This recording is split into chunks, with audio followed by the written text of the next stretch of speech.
जय हिंद दोस्तों, आज के इस क्लास में आप सभी का बहुत बहुत स्वागत है। तो दोस्तों, बिहार पुलिस सिपाही की परीक्षा के लिए प्रीवियस ईयर क्वेश्चन पेपर का आज हम लोग प्रैक्टिस सेट नंबर 2 को सॉल्व करने वाले हैं। और साथियों, अगर आपने अभी तक प्रैक्टिस सेट 1 को सॉल्व नहीं किया है तो उसका लिंक मैं डिस्क्रिप्शन बॉक्स में दे देता हूं, आप लोग जाकर जरूर सॉल्व कर लीजिएगा, क्योंकि साथियों आपके एग्जाम में प्रीवियस ईयर पेपर से क्वेश्चन जरूर पूछा जाएगा। इसलिए साथियों आप लोग डेली क्लास को अटेंड कीजिए। क्लास का टाइमिंग है दोपहर 3 बजे से। तो चलिए इसी के साथ आज के इस क्लास को स्टार्ट करते हैं। तो फटाफट से आप सभी लाइव में जुड़ जाइए, और जिन्होंने अभी तक सेशन को लाइक नहीं किया है प्लीज़ आपसे रिक्वेस्ट है आप लोग सेशन को साथ में लाइक करते हुए चलिए। तो देखिए साथियों, पहला क्वेश्चन आपके सामने है, बायोगैस का मुख्य घटक क्या है? CH4, CO2, H2S या फिर D H2 है। चलिए आप लोग क्वेश्चन नंबर 1 के लिए आंसर बताइए। और देखिए प्रत्येक स्टूडेंट को नीचे लाइव चैट में अपना अपना आंसर करना है, जिससे आप सभी का प्रॉपर तरीके से रिवीजन भी हो सके। और साथियों आज के इस प्रैक्टिस सेट में 2-3 क्वेश्चन मैथ से भी सॉल्व करेंगे, इसलिए आप लोग पूरा वीडियो को ध्यान से देखिएगा। तो साथियों बायोगैस का मुख्य घटक क्या है? सिंपल सा क्वेश्चन है, CH4 यानी कि मीथेन। मीथेन को मार्स गैस भी कहा जाता है, याद रखिएगा, मीथेन को मार्स गैस भी बोला जाता है। चलिए अगला क्वेश्चन देखिए, वनस्पति तेलों में साधारणतः होती है। आपको एक भी क्वेश्चन को स्किप नहीं करना है। और देखिए अब आपके एग्जाम में ज़्यादा दिनों का समय नहीं बचा हुआ है, इसलिए रेगुलर क्लास अटेंड कीजिए और जितना हो सके अभी अधिक से अधिक क्वेश्चन का प्रैक्टिस सेट लगाइए। और प्रैक्टिस के लिए आप लोग रात 8 बजे की क्लास को देख सकते हैं, ये आपको फुल लाइव में मिलेगा। और अगर आप लोग साइंस के लिए स्पेशल क्लास करना चाहते हैं तो इसके लिए सुबह 10 बजे की क्लास को देख सकते हैं, ठीक है। तो साथियों वनस्पति तेलों में साधारणतः क्या होती है? तो यहाँ पर इस क्वेश्चन का आंसर क्या होगा? B option. वनस्पति तेलों में साधारणतः लंबी असंतृप्त कार्बन श्रृंखलाएं होती है। यहाँ पर क्या हो जाएगा आंसर आपका? बी ऑप्शन, ध्यान रखिएगा। दुनिया की सबसे ऊंची दूरबीन वेधशाला कहाँ पर स्थित है?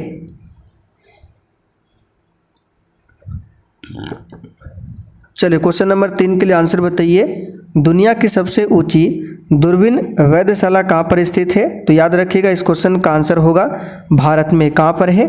याद रखिएगा भारत में है। आगे देखिए, सबरीमाला मंदिर कहाँ पर स्थित है? चलिए 4 के लिए आंसर लगाइए फटाफट से। सबरीमाला मंदिर कहाँ पर स्थित है? तो इसका आंसर हो जाएगा यह केरल में स्थित है। यहाँ पर सी ऑप्शन आपका सही जवाब है। अगर आपसे पूछे कि मीनाक्षी मंदिर कहाँ पर है तो इसे भी याद रखिएगा, मीनाक्षी मंदिर है तमिलनाडु में। एक पूछा जाता है लेपाक्षी मंदिर, ये कहाँ पर है? तो ये आंध्र प्रदेश में है। इन सारे फैक्ट को ध्यान रखिएगा। अगला क्वेश्चन देखिए, यदि 2 वृत्तों के क्षेत्रफल का अनुपात 4:9 है तो उनकी परिधि का अनुपात क्या होगा? बहुत ही शानदार लेवल का क्वेश्चन है। अगर आपको सॉल्व करना आता है तो आप लोग सॉल्व करके नीचे कमेंट बॉक्स में अपना अपना आंसर दे सकते हैं। तो देखिए इस क्वेश्चन को हम लोग डायरेक्ट कैसे सॉल्व करेंगे। तो देखिए अगर आपको क्षेत्रफल का अनुपात दिया है और अगर आपको परिधि का अनुपात निकालना है या फिर त्रिज्या का अनुपात निकालना है तो उसके लिए आपको क्या करना होगा? जो क्षेत्रफल का अनुपात है दोनों का अंडर रूट कर दीजिए। तो √4 अनुपात √9, तो 4 का वर्गमूल 2, 9 का वर्गमूल 3, 2:3 देख सकते हैं, सी ऑप्शन में दिया हुआ है, ठीक है। तो इस तरह से इस क्वेश्चन को सॉल्व कर सकते हैं। और ध्यान दीजिए अगर त्रिज्या का अनुपात भी पूछे तो फिर भी होगा 2:3। लेकिन अगर आपसे पूछे कि यदि 2 वृत्तों के त्रिज्याओं का अनुपात 4:9 है तो उनका क्षेत्रफल का अनुपात क्या होगा? तब आपको कुछ नहीं करना है, जो त्रिज्या का अनुपात दिया है उसका केवल यहाँ पे स्क्वायर कर देना है। तो अगर मान लीजिए अगर ये त्रिज्या का अनुपात होता तो 4 का स्क्वायर करते और यहाँ पे 9 का स्क्वायर करते, तो 4 चौकी 16 और 9 9 81, तो ये होता आपका क्षेत्रफल का अनुपात, ठीक है। फिर से रिपीट कर देते हैं, अगर क्षेत्रफल का अनुपात दिया रहे और आपको परिधि का अनुपात या फिर त्रिज्या का अनुपात निकालना है तो इसके लिए आप लोग सूत्र लगाइए √x और √y, यानी कि जो मान दिया है उसका रूट कर दीजिए। और अगर त्रिज्या का अनुपात दिया है और आपको क्षेत्रफल का अनुपात निकालना है तब आपको करना है x² और y²। तो उम्मीद करते हैं ये क्वेश्चन आपको समझ में आ गया होगा। सौर ऊर्जा को एटीपी में किस कोशिकांग में बदला जाता है? चले 6 के लिए आंसर लगाइए फटाफट से। और जितने भी क्वेश्चन आपके सही होते हैं आप लोग साइड में कॉपी लेके बैठिए और लिखते चलिए। फिर सेशन के लास्ट में आपको अपना अपना स्कोर बताना है कि आपने प्रैक्टिस सेट में कितने स्कोर किए हैं, ठीक है। इसलिए अपना अपना स्कोर जरूर लिखिएगा। तो यहाँ पर क्वेश्चन नंबर 6 के लिए आंसर हो जाएगा हरित लवक। ध्यान रखिएगा, सौर ऊर्जा को एटीपी में बदला जाता है हरित लवक कोशिकांग में। यहाँ पर सी ऑप्शन आपका सही जवाब है। ग्रीन हाउस जुड़ा हुआ है, चलिए किस गैस से जुड़ा है ग्रीन हाउस? तो यहाँ पर क्वेश्चन नंबर 7 के लिए आपका आंसर क्या हो जाएगा? ग्रीन हाउस जुड़ा हुआ है कार्बन डाइऑक्साइड से। यहाँ पर सी ऑप्शन आपका सही जवाब है। ग्रीन हाउस के लिए जो सबसे अधिक उत्तरदायी है ये क्या है? तो कार्बन डाइऑक्साइड। ध्यान रखिएगा।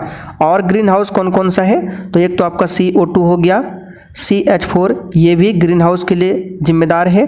फिर आपका O3 हो गया, CFC हो गया, क्लोरोफ्लोरोकार्बन, ये सभी क्या है? प्रमुख ग्रीन हाउस गैसें हैं। टमाटर किस अम्ल का प्राकृतिक स्रोत है? चलिए 8 के लिए आंसर बताइए। तो सिंपल सा क्वेश्चन है, टमाटर जो है ऑक्जेलिक अम्ल का प्राकृतिक स्रोत है। यहाँ पर डी ऑप्शन आपका सही जवाब है। ध्यान रखिएगा। एसिटिक अम्ल किस में पाया जाता है? तो सिरका में पाया जाता है एसिटिक अम्ल। सिट्रिक अम्ल किस में मिलता है? तो नींबू और संतरा में होता है सिट्रिक अम्ल।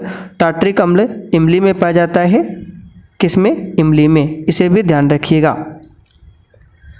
आगे देखिए, निम्नलिखित में से किस कोशिकांग को कोशिका का ऊर्जा घर कहा जाता है? तो यहाँ पर क्वेश्चन नंबर 9 के लिए आंसर हो जाएगा माइटोकॉन्ड्रिया को। सिंपल सा क्वेश्चन है, किसे बोला जाता है? माइटोकॉन्ड्रिया को। राइबोसोम को कोशिका की प्रोटीन की फैक्ट्री कहा जाता है। ध्यान रखिएगा इसे। और एक होता है लाइसोसोम। लाइसोसोम इसे कोशिका की आत्महत्या की थैली कहा जाता है। निम्नांकित में से किसने business at the speed of thought पुस्तक लिखी? चलिए क्वेश्चन नंबर 10 के लिए आंसर लगाइए फटाफट से।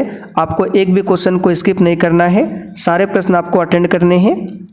तो किसने business at the speed of thought पुस्तक को लिखा है? तो यहाँ पर इसका आंसर क्या हो जाएगा? बिल गेट्स ने। किसने लिखा है? बिल गेट्स ने। बिल गेट्स कौन है? तो याद रखिएगा माइक्रोसॉफ्ट कंपनी के संस्थापक है। निम्न में से कौन से जीव परजीवी पोषण युक्त दर्शाते हैं?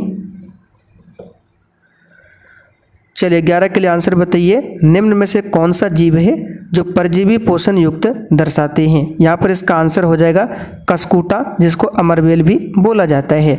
ये जीव परजीवी पोषण युक्त दर्शाते हैं। यहाँ पर डी ऑप्शन आपका सही जवाब है।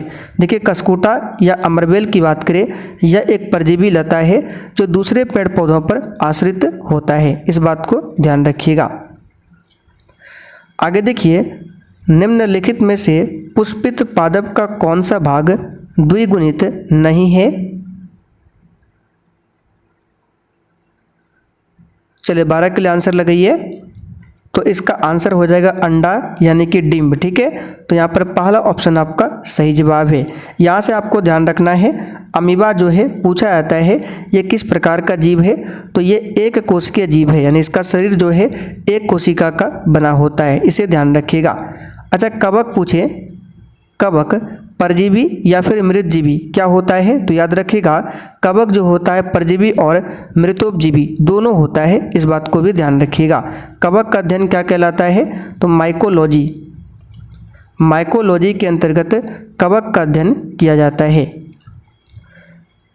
सड़क पर कोई खड़ा है, उपयुक्त वाक्य में रेखांकित शब्द में कौन सा सर्वनाम है? तो यहाँ पर बताना है कोई में कौन सा सर्वनाम है। एग्जाम के लिए वेरी वेरी इंपॉर्टेंट क्वेश्चन रहेगा। सर्वनाम से रिलेटेड आपके एग्जाम में एक क्वेश्चन पूछा जाता है। तो यहाँ पर इसका आंसर क्या हो जाएगा, अनिश्चयवाचक सर्वनाम है। सी ऑप्शन यहाँ पर सही जवाब हो जाएगा, अनिश्चयवाचक सर्वनाम। देखिए, जिस सर्वनाम शब्द से किसी निश्चित व्यक्ति अथवा पदार्थ का पता नहीं चलता है उसे अनिश्चयवाचक सर्वनाम कहा जाता है। जैसे कि सड़क पर कोई खड़ा है तो कोई से यहाँ पे नहीं पता चल रहा है कि कौन व्यक्ति है या फिर क्या चीज़ है, तो इसलिए ये हो जाएगा आपका अनिश्चयवाचक सर्वनाम। सर्वनाम के कितने भेद होते हैं, तो प्रयोग की दृष्टि से सर्वनाम के टोटल 6 भेद होते हैं। पुरुषवाचक सर्वनाम, निश्चयवाचक सर्वनाम, अनिश्चयवाचक, संबंधवाचक, प्रश्नवाचक और निजवाचक सर्वनाम। ठीक है। पूर्व योजना आयोग अब कहलाता है,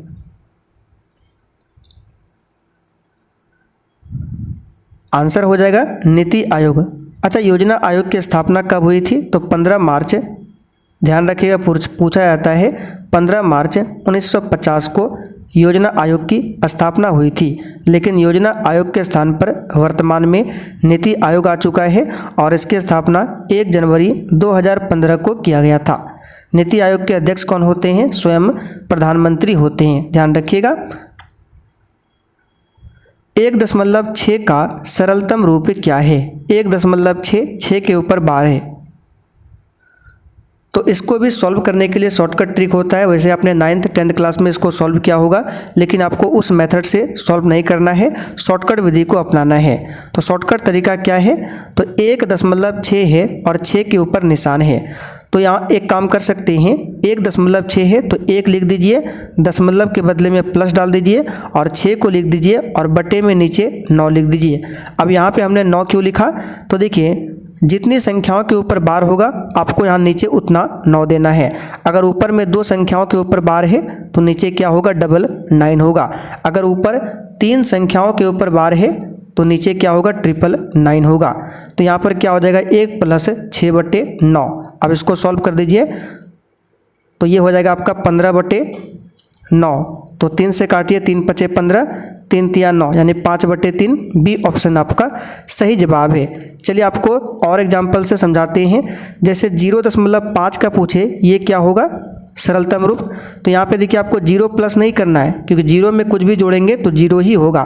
तो यहाँ पर क्या करेंगे, डायरेक्ट आपको करना है 5 लिख देना है और 1 के ऊपर बार है तो 9 लगा देना। इसका डायरेक्ट आंसर होगा 5/9। अगर 0.61 है, इसको लिखना इस तरह से सरलतम रूप में, तो आपको कुछ नहीं करना, 61 लिख देना है और बटे में 2 संख्याओं के ऊपर बार है तो 999 कर देना है, आपका आंसर आ जाएगा। अब यहाँ पर ध्यान दीजिए, अगर कहीं लिखा है 1.24 और यहाँ पे 4 के ऊपर बार है, तब इसको कैसे सॉल्व करेंगे, तो वही विधि अपनाना है। 1 लिख दीजिए, दशमलव के बदले आपको प्लस डालना है, ठीक है, दशमलव के बदले प्लस डालना है और यहाँ पे 24 लिख दीजिए, ठीक है, ये पूरा संख्या 24 लिख दीजिए और जिस पर बार नहीं है उसको माइनस कर दीजिए। तो 2 के ऊपर बार नहीं है उसको माइनस कर देंगे और बटे में आपको क्या करना है, 1 9 लगाना है, ठीक है। क्यों, क्योंकि एक संख्या के ऊपर बार है और यहाँ पे देखिए 2 के ऊपर बार नहीं है तो यहाँ पे हम 0 लगा देंगे, यानी कि जितनी संख्याओं के ऊपर बार होगा उसके लिए 9 लगाएंगे और जितनी संख्याओं के ऊपर बार नहीं होगा उसके लिए हम 0 लगाएंगे। अब इसको सॉल्व कर दीजिए, 1 + 24 में 2 जाएगा 20/90, तो 0 से 0 कैंसिल हो जाएगा, 1 + 2/9। इसको जब सॉल्व करेंगे तो 11 कितना आएगा, 9 आएगा, ठीक है। तो उम्मीद करते हैं आपको ये क्वेश्चन समझ में आ गया होगा। फिर भी डाउट हो तो आप लोग कमेंट करके पूछ सकते हैं। भारतीय संविधान का कौन सा भाग मूल अधिकारों के बारे में है,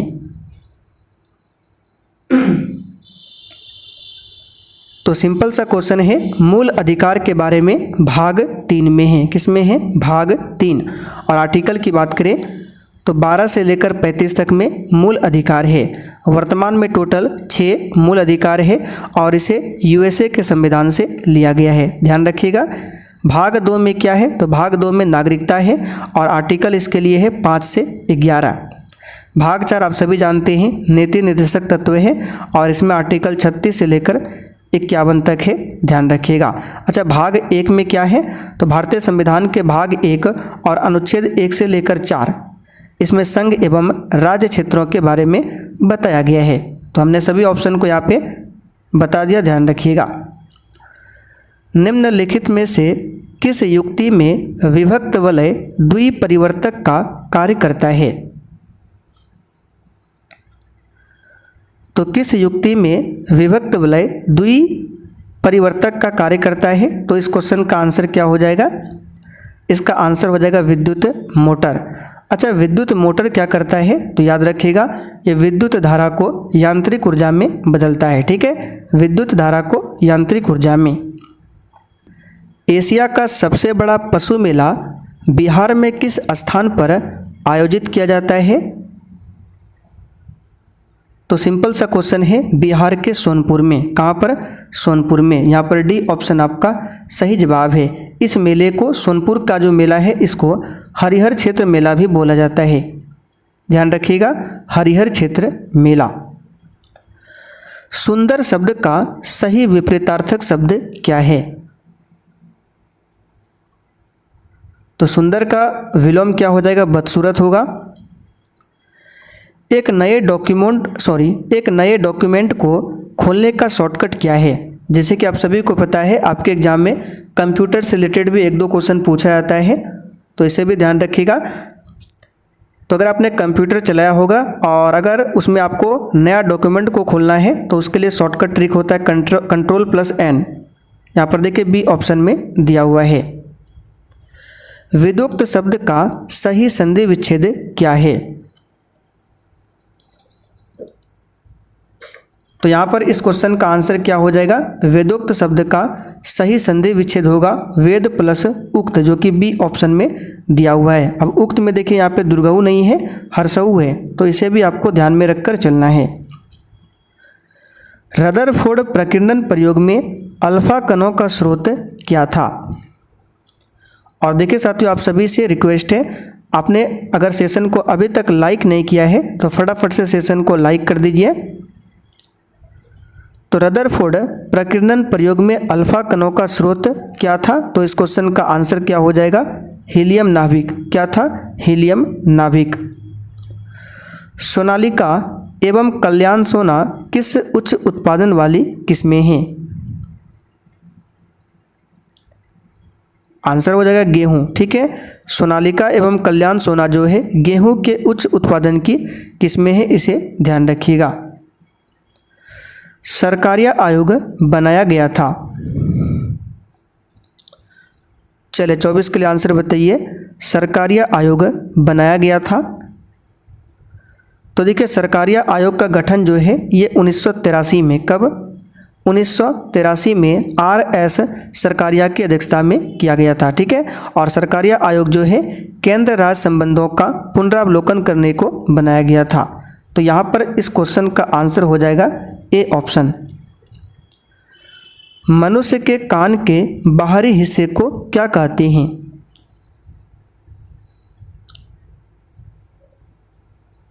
तो देखिए साथियों, मनुष्य का जो कान होता है उसको 3 भागों में विभाजित किया गया है। पहला है बाह्य कर्ण, दूसरा है मध्य कर्ण, तीसरा है अंतःकर्ण। और बाहरी हिस्सा जो होता है, यानी बाह्य कर्ण का जो बाहरी हिस्सा होता है उसको बोला जाता है कर्ण पल्लव, जो कि सी ऑप्शन में दिया हुआ है। अच्छा, कान में टोटल कितनी हड्डियां होती हैं? तो एक कान में 3, दूसरे कान में 3, तो कान में टोटल 6 हड्डियां होती है। और कान में ही पाया जाता है मानव शरीर की सबसे छोटी हड्डी, जिसका नाम है स्टेपिज। राष्ट्रीय मतदाता दिवस किस तिथि को मनाते हैं? आंसर है 25 जनवरी को। और 25 जनवरी के दिन ही भारतीय पर्यटन दिवस भी मनाते हैं, इस बात को ध्यान रखिएगा। अच्छा, 25 जनवरी को राष्ट्रीय मतदाता दिवस क्यों मनाते हैं? क्योंकि 25 जनवरी 1950 को ही निर्वाचन आयोग की स्थापना किया गया था। इसी के उपलक्ष्य में 25 जनवरी को राष्ट्रीय मतदाता दिवस मनाते हैं। 8 मार्च आप सभी जानते हैं अंतर्राष्ट्रीय महिला दिवस। और 10 दिसंबर को क्या मनाते हैं? तो 10 दिसंबर को मनाते हैं अंतर्राष्ट्रीय मानवाधिकार दिवस। रूस में ड्यूमा क्या था?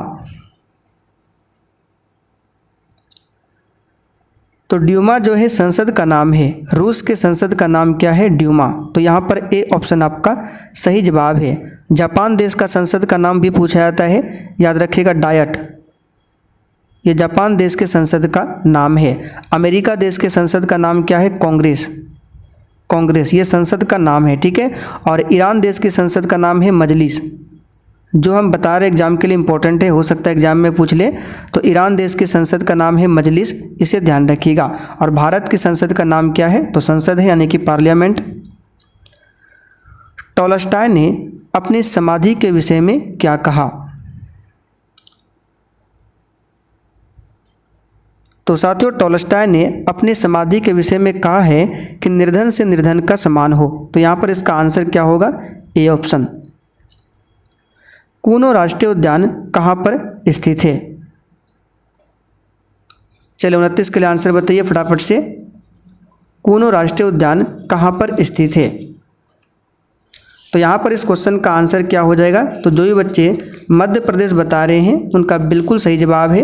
कहाँ पर है? कूनो राष्ट्रीय उद्यान मध्य प्रदेश में है। और मध्य प्रदेश की बात करें, यहाँ पर ही सबसे अधिक बाघों की संख्या है, इस बात को भी ध्यान रखिएगा। एग्जाम में पूछा जाता है कि सबसे अधिक बाघों की संख्या कहाँ पर है? तो मध्य प्रदेश में है, इस बात को भी ध्यान रखिएगा। बिहार में है वाल्मीकि अभ्यारण्य, पूछा जाता है कहाँ पर है बिहार में? तो पश्चिमी चंपारण में, इसे ध्यान रखिए। यदि एक वृत्त का परिमाप और क्षेत्रफल संख्यात्मक रूप से बराबर है तो उस वृत्त की त्रिज्या क्या होगी? तो देखिए सिंपल सा क्वेश्चन है। वृत्त का परिमाप होता है 2 पाई r और क्षेत्रफल होता है पाई r स्क्वायर, और ये आपस में संख्यात्मक रूप से बराबर है, ठीक है। तो पाई से पाई कट जाएगा, एक r से एक r खत्म, तो 2 बराबर r। तो r का मान पूछा गया है तो क्या आ जाएगा? 2 इकाई। देख सकते हैं बी ऑप्शन में दिया हुआ है 2 इकाई। भारत का सबसे लंबा बांध कौन सा है? तो सिंपल सा क्वेश्चन है। हीराकुंड बांध भारत का सबसे लंबा बांध है, और विश्व की सबसे लंबी नदी बांध पूछे तो यही हीराकुंड बांध है, ठीक है। ये कहाँ पर है? महानदी पर है, उड़ीसा में, उड़ीसा के संबलपुर जिला में है, ध्यान रखिएगा। और भारत का सबसे ऊंचा बांध आप सभी जानते हैं टिहरी बांध है, जो कि उत्तराखंड में भागीरथी नदी पर है। एक कूलर का अंकित मूल्य 4200 है, दुकानदार इसे 3696 में बेचता है, तो छूट प्रतिशत क्या है? तो सिंपल सा क्वेश्चन है, अगर आपको सॉल्व करना आता है तो सॉल्व करके आंसर बता सकते हैं।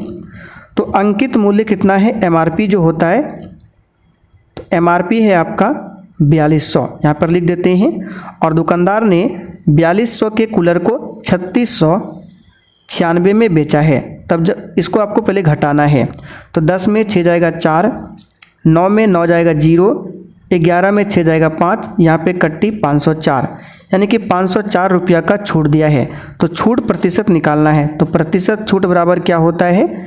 छूट गुना 100, तो छूट 504 है, गुना 100 बटे यहाँ पे क्या होता है? अंकित मूल्य। तो अंकित मूल्य है 4200, तो 2 0 से 2 0 कैंसिल, 42 से 504 को काटेंगे तो कितने बार में जाएगा? तो ये लगभग गुना करके देख लेते हैं। 42 गुना 10 करते हैं तो 420, यानी कि 8 तो आंसर होगा नहीं। तो 42 गुना अगर हम 11 करें या फिर 12 करें तो आंसर आ सकता है, ठीक है। आप लोग सॉल्व कर लीजिएगा, इसका आंसर 12% होगा, ठीक है। 2 पूरक कोणों का योग कितना होता है? देख सकते हैं एग्जाम में मैथ्स का क्वेश्चन कितना सिंपल पूछा जाता है। तो साथियों 2 पूरक कोणों का योग 90 डिग्री होता है, और 2 संपूरक कोणों का योग कितना होता है? तो 180 डिग्री, दोनों ध्यान रखिएगा। भारत के ग्रामीण क्षेत्रों में किस प्रकार की बेरोजगारी पाई जाती है?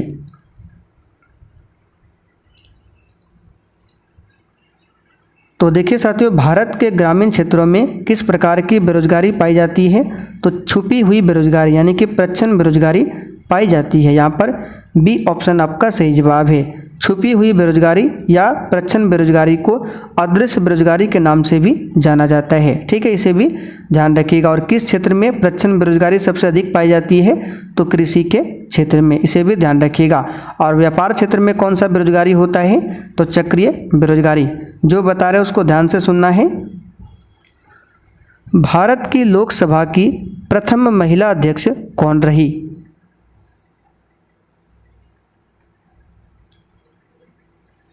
तो ये तो सिंपल सा क्वेश्चन है। भारत की लोकसभा की प्रथम महिला अध्यक्ष पूछे मीरा कुमार, यहाँ पर बी ऑप्शन आपका सही जवाब हो जाएगा, मीरा कुमार, ध्यान रखिएगा। और लोकसभा के प्रथम अध्यक्ष पूछे पुरुष में कौन थे, तो जी.वी. मावलंकर, गणेश वासुदेव मावलंकर। डैश जैसे सरल जीवों को यदि कई टुकड़ों में काट दिया जाए तो प्रत्येक टुकड़ा विकसित होकर पूर्ण जीव निर्माण कर देता है। तो यहाँ पर आंसर हो जाएगा प्लेनेरिया। ठीक है, प्लेनेरिया जैसे सरल जीवों को यदि हम कई टुकड़ों में भी काट देंगे तो प्रत्येक टुकड़ा जो है विकसित होकर पूर्ण जीव का निर्माण कर लेता है। ठीक है, यहाँ पर आंसर होगा प्लेनेरिया। साम्यवादी घोषणा पत्र के लेखक कौन थे,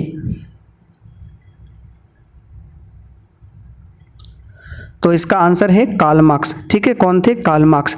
कार्ल मार्क्स की दो पुस्तक हमने आपको कई बार बताया है, कौन कौन सा है, दास कैपिटल और कम्युनिस्ट मैनिफेस्टो। कार्ल मार्क्स का जन्म कहाँ पर हुआ था, आप लोग कमेंट करके बताइएगा। और वैज्ञानिक समाजवाद के जनक कौन है, तो यही कार्ल मार्क्स है। भारत में उष्णकटिबंधीय सदाबहार वन कहाँ पाया जाता है,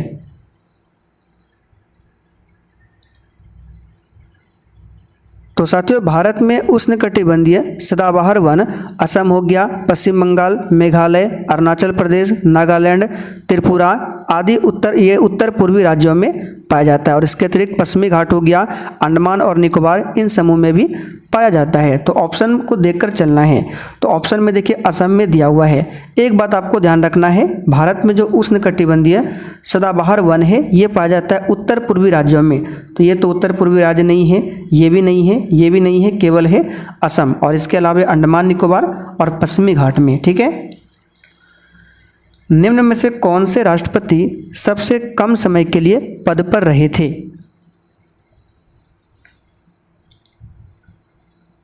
आंसर हो जाएगा डॉक्टर, कौन हो जाएगा, डॉक्टर जाकिर हुसैन। ठीक है, डॉक्टर जाकिर हुसैन सबसे कम समय तक राष्ट्रपति के पद पर रहे थे। ठीक है, अंबेडकर जयंती कब मनाई जाती है,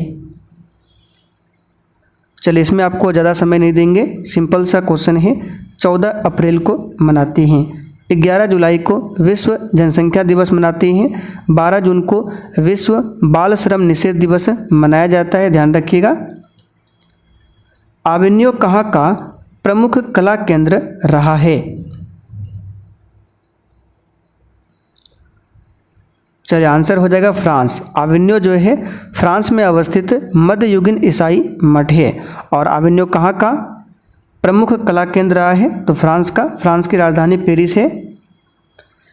एक समानांतर चतुर्भुज की दो सन्निकट भुजाएं और विकर्ण बराबर है तो वह क्या है। देखिए चतुर्भुज कैसा है, समानांतर। ठीक है, तो आमने सामने की भुजाओं को हमको रखना पड़ेगा समानांतर।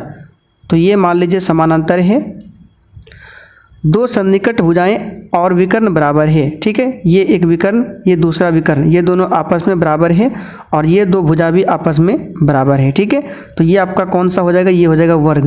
क्या होगा, वर्ग। विश्व स्वास्थ्य दिवस कब मनाया जाता है, आंसर हो जाएगा 7 अप्रैल को, क्योंकि 7 अप्रैल 1948 को ही WHO की स्थापना होती है, यानी वर्ल्ड हेल्थ ऑर्गेनाइजेशन, जिसको हिंदी में विश्व स्वास्थ्य संगठन बोला जाता है। तो आंसर क्या होगा, 7 अप्रैल को। अच्छा, 12 जनवरी को क्या मनाया जाता है, आप लोग कमेंट करके बताइए। तो ध्वनि सबसे तेज किस माध्यम में चलती है या फिर संचरित होती है,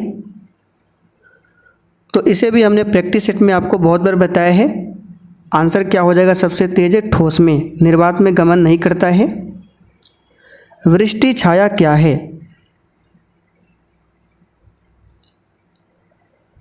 तो साथियों वृष्टि छाया एक ऐसा क्षेत्र जो अपेक्षाकृत रूप से धरातलीय अवरोध के प्रभाव से कम वर्षा वाला क्षेत्र है, उसी को बोला जाता है वृष्टि छाया क्षेत्र।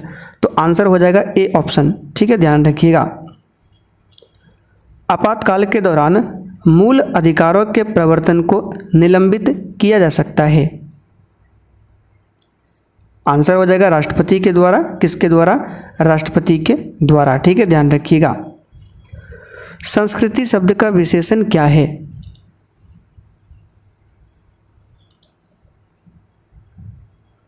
तो साथियों संस्कृति शब्द का विशेषण क्या हो जाएगा? सांस्कृतिक हो जाएगा। देखिए सी ऑप्शन में दिया हुआ है। 1 जूल किसके बराबर होता है? तो जूल जो है कार्य और ऊर्जा का एसआई मात्रक होता है और 1 जूल 1 न्यूटन मीटर के बराबर होता है। इस बात को डायरेक्ट याद कर लीजिए, 1 न्यूटन मीटर के बराबर। इस श्रृंखला की अगली संख्या क्या होगी? देख सकते हैं रीजनिंग का क्वेश्चन पूछा गया एग्जाम में सीएसबीसी के द्वारा। चलिए 49 के लिए आंसर लगाइए। और अगर आप लोग रीजनिंग के लिए क्लास करना चाहते हैं तो आप शाम 7:30 बजे की क्लास को देख सकते हैं, जो कि आपको मेरे दूसरे चैनल पर मिलेगा। उस चैनल का नाम है Diwakar study IQ। Link description box में है, जाकर देख सकते हैं। डेली शाम 7:30 बजे से रीजनिंग के लिए प्रैक्टिस सेट चलाया जाता है। तो एक क्वेश्चन रीजनिंग का पूछा गया था, 2 के बाद 5, 5 के बाद 10, 17, 26, 37, उसके बाद क्या होगा? तो सिंपल सा पूछा जाता है। 2 में देखिए अगर +3 कर दें तो 5 होता है। 5 में अगर +5 जोड़ें तो 10, 10 में +7 करेंगे 17, 17 में कितना करेंगे +9 करेंगे, 26 में कितना करेंगे +11 करेंगे। तो ध्यान से पैटर्न को देखिए, 3, 5, 7, 9, 11 सभी के सभी क्या है? विषम संख्याएं हैं। तो अगला संख्या क्या जोड़ेंगे? 13। तो 37 में 13 जोड़ेंगे तो ये हो जाएगा 50। देख सकते हैं ऑप्शन ए में 50 दिया हुआ है। आखिरी क्वेश्चन, सफलता का विपरीतार्थक शब्द क्या है? चलिए आंसर हो जाएगा इसका बी ऑप्शन। सॉरी, यहाँ पे सफलता का विपरीतार्थक पूछा गया है तो ये हो जाएगा विफलता। विफलता ऑप्शन में नहीं दिया है, इसको सही कर लीजिएगा, ठीक है। तो चलिए साथियों आज के लिए इतना ही। और आज का सेशन अगर आपको थोड़ा बहुत भी पसंद आया हो तो सेशन को लाइक करके ही जाना है और इस सेशन को अपने सभी दोस्तों के साथ भी ज़रूर शेयर कर दीजिएगा।